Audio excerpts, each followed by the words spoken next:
Hi guys, welcome back to another video and to this guitar. So I've been going on about getting a Johnny Marr Jaguar for probably over a year now. You'd have heard me say it on videos sort of over the last year, like I said.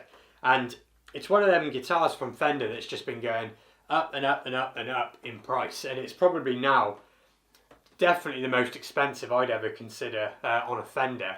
But I found this guitar, so you'll be able to see it. It's got all of this Johnny Marr switching, and it's all Johnny Marr correct as well in terms of the switching. But what it is a 2014 Mexican Classic Series 60s Jaguar, and it has been refinished in this nitrocellulose Fiesta Red. And on camera it probably looks a little pink, as Fiesta Red always does, but it's actually a little bit redder than even my John Frusciante Strat, if anyone has seen that guitar. And obviously we do have John Frusciante vibes here with this guitar as well, with his Jag, hence the intro just there. But let me bring you in close and go over the spec, and then before we get onto the sounds, I'll run you over what these switches actually are, because if you're not into these guitars, you probably think the switching is just mad. So I'll simplify it down. It's not complicated at all.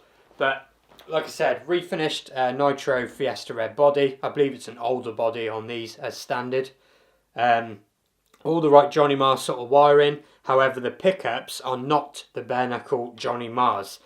These are the Mojo Tone Jaguar 62s. I'm not sure if you can still get these, but these were very expensive pickups a few years back. I just haven't seen a new set for a while.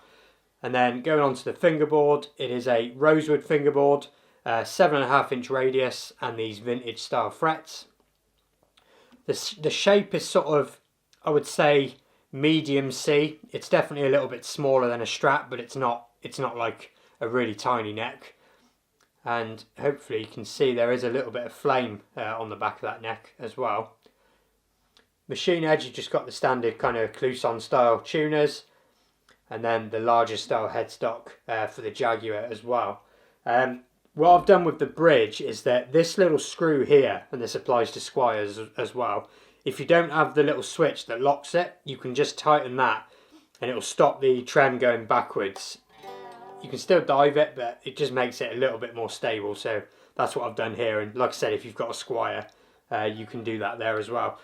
So like I said, before we get on to the sounds, let's just talk about the switching. So with the Johnny Marr Jag, it's basically, instead of having your three little sort of dip switches, if you like, there, it's a more sort of Telecaster style, and it's a four-way.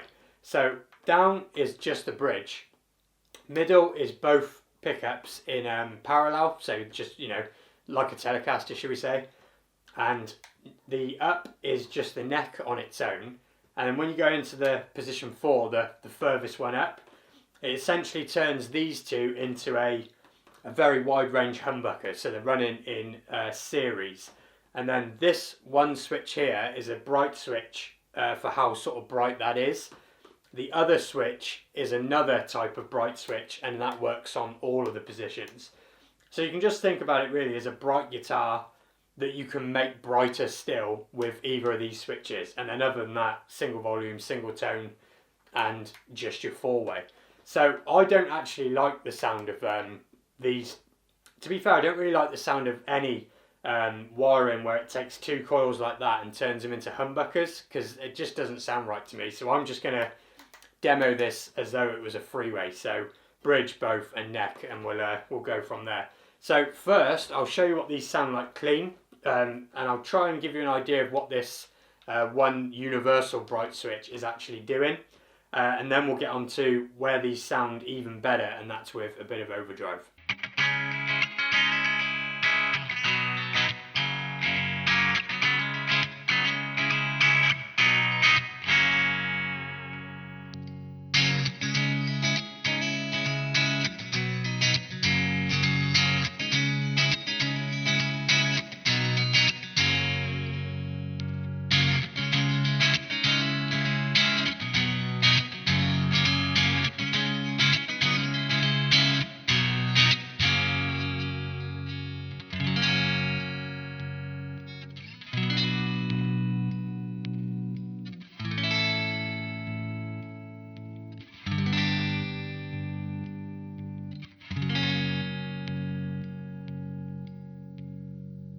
Hearing that clean just there then, I could demo what this universal bright switch can do all day long, but hopefully that comes across just a simple way that you can hear, you know, what frequencies it's actually cutting. So before we get on to what these sound like with overdrive, because that is where they shine, these pickups sound, they just have a unique sound to them.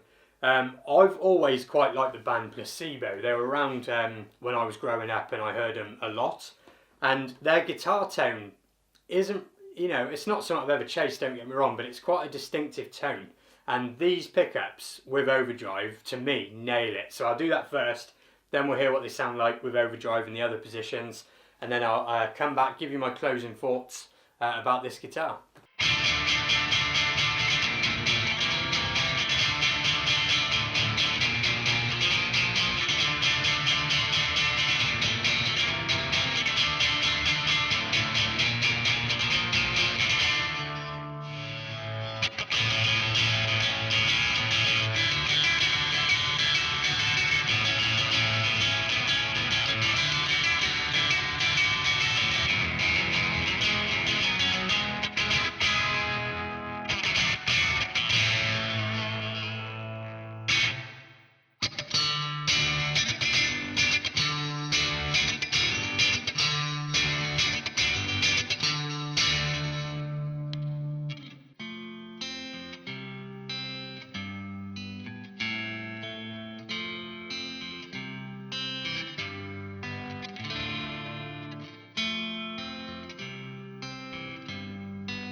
So there you go. Let me know if you agree that it's got that Placebo kind of sound to it. And in terms of sound though, I would say a lot of people compare Jags and Strats on videos. And to me, you're barking up the wrong tree there. If you're going to compare this to any other Fender, it's way more in the vein of sort of Telecastery, I feel. It sounds, you know, I think any good Tele will get similar-ish sounds to that, but I think you'll struggle to get a Strat to sound, you know, this has got a totally different brightness, a totally different kind of squish in its sound, if you know what I mean. That single coil squish is very different. But yeah, it's definitely got its own voice. And I actually bought this guitar for something to put on the website and the Reverb store. It's more of a guitar that's just sort of passing through, if you like. But before it goes up for sale, if I can get the camera to come in and away from my face, I'm not sure if you'll be able to pick out the significant kind of fret wear, so I will have to get to that, and the nut as well. Obviously, where you got any kind of guitar with a tremolo that's used a lot, as you pitch down on the trem, the grooves in the strings over time act as a little saw on the nut. And the nut is okay, but I would say probably another 6 months to years worth of use, that nut is going to be no good. So I am going to do fretwork and possibly a new nut on this guitar. So if you're interested in it, just keep an eye on the site or check back with this video later down the line, and I will link it down below once I've done that, because I wouldn't really want to sell it while it needed fretwork and stuff like that. So let me know what you thought. For me, it has itched my Johnny Marr scratch, if you like. And you know, it's another one of them guitars where if I could keep them all, then this thing would be really cool to have in the rack. But I found it, I thought I'd bring it on the channel and then see if anyone out there is interested in it. So thank you for watching, and I will see you on another video very soon.